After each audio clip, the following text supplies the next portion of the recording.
Good morning everyone. This is Khushbu, Assistant Professor Electrical Engineering Department. I welcome you all on our RBIT YouTube channel. Today the topic of discussion is what is active power. आज हम 3 types की power को discuss करेंगे one by one. First is active power, second is reactive power and third one is apparent power. These 3 power are most important in our power system.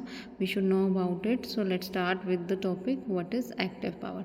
Active power is an actual power which is really transferred to the load such as transformer, induction motor, generator and dissipated in the circuit. तो जो power हमारी actually transfer हो रही है input से output तक, तो उसे हम बोलेंगे active power. In other word it is also called real power, true power, what, full power and useful power. So these are all the names, alternative names given to the active power.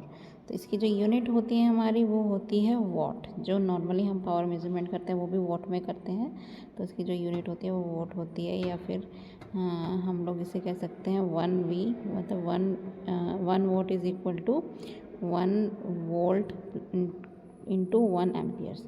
ठीक है, क्योंकि current into हमारी voltage हो जाएगी.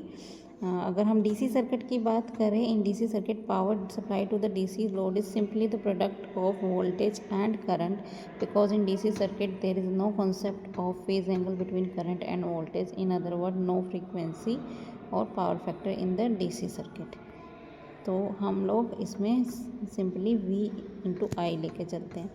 Now coming to the active power in AC circuits.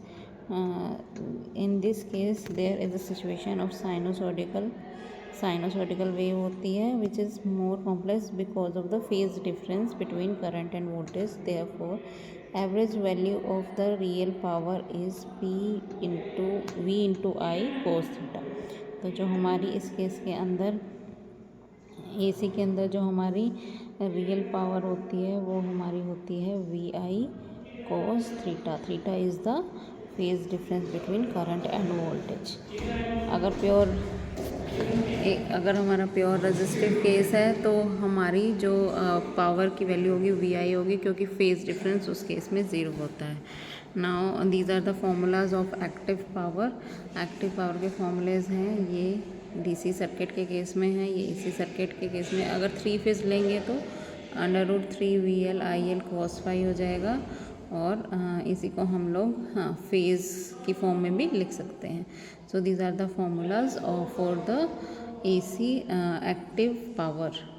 Now coming to the units की बात करें तो पावर की यूनिट वॉट होती है हमारी, वोल्टेज की volt, then current amperes, cos phi is the phase difference power factor या फेस एंगल डिफरेंस हम बोल सकते हैं.